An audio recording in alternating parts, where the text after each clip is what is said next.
There's lots of misinformation about what kind of foods we should stockpile. And I've seen some people stockpile. And if and when there's a complete collapse, it's going to cause them some serious complications.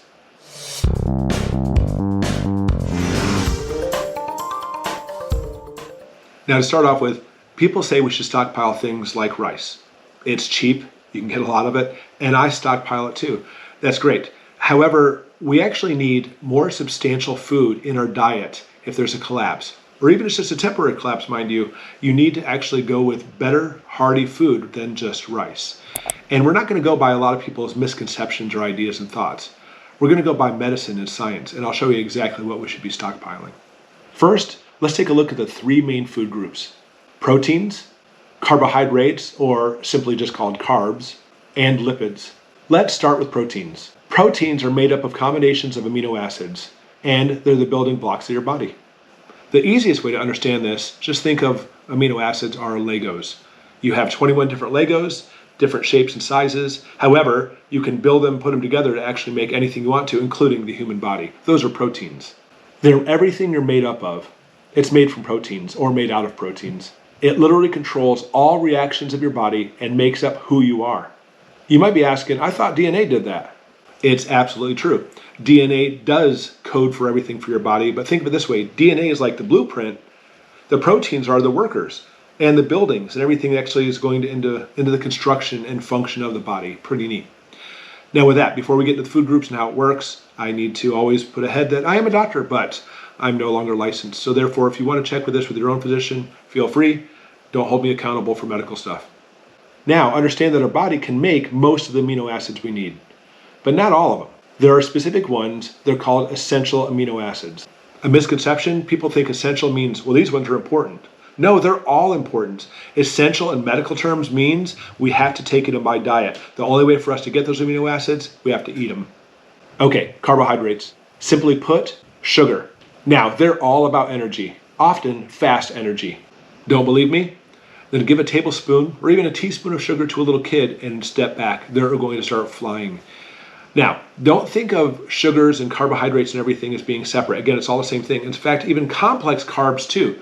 Carbs you find like in potatoes and starches, those are still sugars, by the way. They're just simply long chains of sugars, and it takes us longer to break them down, but they are still sugars. And finally, lipids. You know them as fats. They're about long-term energy, slow energy reserves, and insulation to keep your body nice and warm. Let's look at some examples. Proteins first. Best place to find your essential proteins are meats, fish, and eggs. There's some plant-based ones too, like soy. And understand, as far as plants go, soy is the only plant to give you all those essential amino acids, the only one. Now you can combine them, but soy has it all. Carbs, sugars. Most people call them the big four. Breads, pastas, potatoes, and rice. But they're all sugars, all of them. And you have to understand, America thrives on sugar. It's what we crave.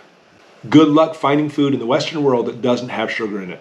It gives flavor to everything, makes you feel good, gives you a nice sugar rush when you eat it, lots of energy. The food makers know this, and they push it in everything. They're like sugar drug dealers, and they want to push it in everything to make you feel good. Even more so, it releases hormones in your brain like dopamine.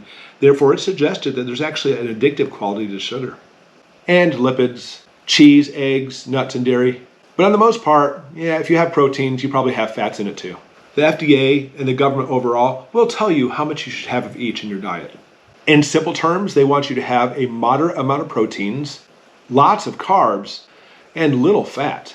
First things first, I need to warn you, a low-fat diet is not a healthy diet. Disease can easily kick in because of it, and it does.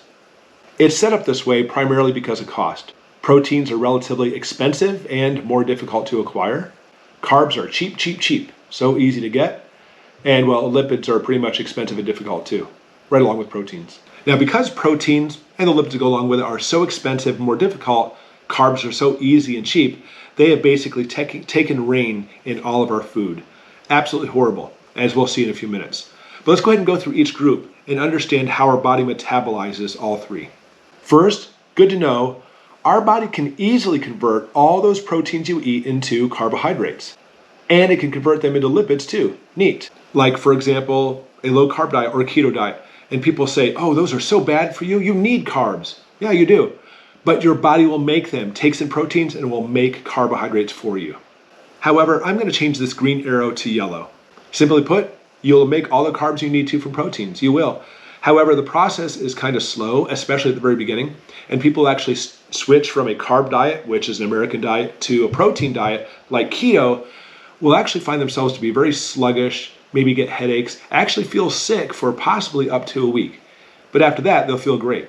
Then, at that point, your body will make all the carbs you need. Okay, lipids. Let's say we go on an all-fat diet. Gross. I don't know who would do that. Again, you can make all the carbs you need. However, lipids cannot make all the proteins you need. Those essential amino acids have to be taken in by diet. Anyway, who would want an all-fat diet anyway? That's gross. All right, let's take a look at carbs. Well, at first, eating nothing but carbs will make you some lipids. We'll talk about that in a moment. However, as mentioned before, we cannot make all the essential amino acids on an all-carb diet. So you can make some proteins, definitely not all of them. You can make some fats. But remember, the government tells you to go on a low-fat diet. Let's look at some of the diseases that actually can take place because of this. Hormone imbalances, diabetes, gut problems, cognitive disorders, osteoporosis, age-related memory loss, macular degeneration, infertility, endometriosis, multiple sclerosis, depression, and get ready, weight gain. Wait, am I saying you can actually gain weight being on a low-fat diet? Doesn't fat make you fat? No, it doesn't. That's old research. It's been completely outdated.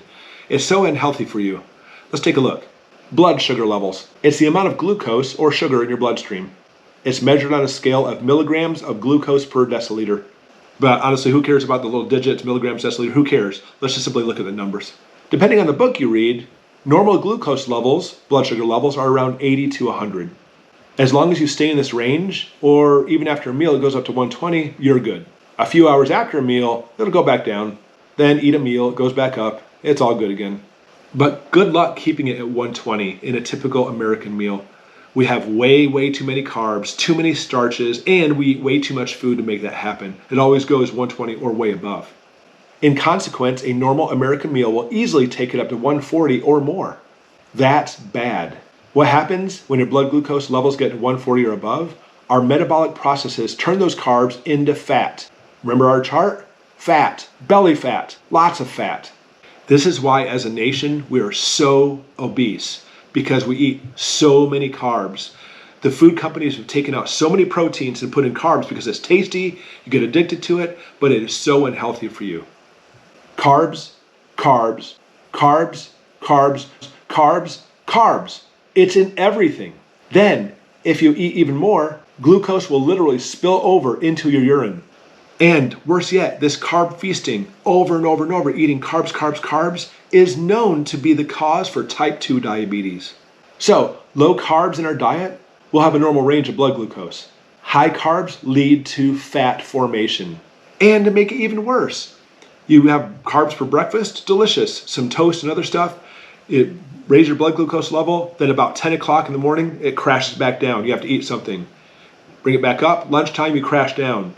Mid-afternoon, go back up, crash down, up, down, up, down, up, down. And it causes this horrible cyclical cycle where the food, the carbs, do not last, and therefore you have to actually eat more sooner, and it literally causes your pancreas to spike the insulin, causes all kinds of problems with resistance in your cells, and again, obesity and disease kick in because of this. These types of diets, which is becoming more and more common, leads to what's called a protein-calorie malnutrition. The diseases of marasmus and Kwashiorkor syndrome show that when you actually have these high-carb diets, or more specifically, low proteins come in your body actually will have stress modes kick in, release cortisol, and you'll actually result in having incredible belly fat because of it. Have you seen those videos of kids in malnourished countries? That's why they're so skinny, but their belly sticks out. It used to be predominantly in third world countries. Well, modern times now, we're seeing it much more in America because carbs, carbs, carbs are pushed out in everything, and we're not getting our proteins. Now, here's the good news. Since we know that a low-carb diet with high levels of proteins leads to healthy production of our fats and carbs, you won't gain the weight. As long as your blood sugar doesn't spike because you're not eating the carbs, you'll never actually produce the belly fat, which, fat over your body too, which is pretty neat. But now because of this, it's really interesting. Carbs will only last in your stomach upwards of maybe 15 minutes. Proteins, 4 to 6 hours. Yeah, they stay in your belly that long. So literally by eating proteins, it'll actually make you more satisfied for 16 times longer than just eating carbs. So carbs make you hungry, proteins make you full. So you might be asking, what about cholesterol? I have high cholesterol. That may be true. First off, there's a genetic predisposition for this. But what we found is people who actually have high cholesterol will start like a keto diet, eat lots more proteins and cut out the carbs. Their cholesterols will return back to normal. How's that for you? So what happens if your blood glucose levels drop because you're not eating glucose or you're not eating your carbs? Your body will break down your proteins and fat and make all the carbs energy you need. Now, I'm not making recommendations for you. You can live your life the way you want to. However, we're finding through research and science and medicine that carbs are absolutely evil. They do give you that quick energy. And when you're actually eating a little bit of chicken, you have some rice with it, it does taste good, gives you a little pep up. That's great. But as far as stockpiles go, you'll notice that in previous videos and videos here on to come, I will recommend constantly proteins, lots and lots and lots of canned meats.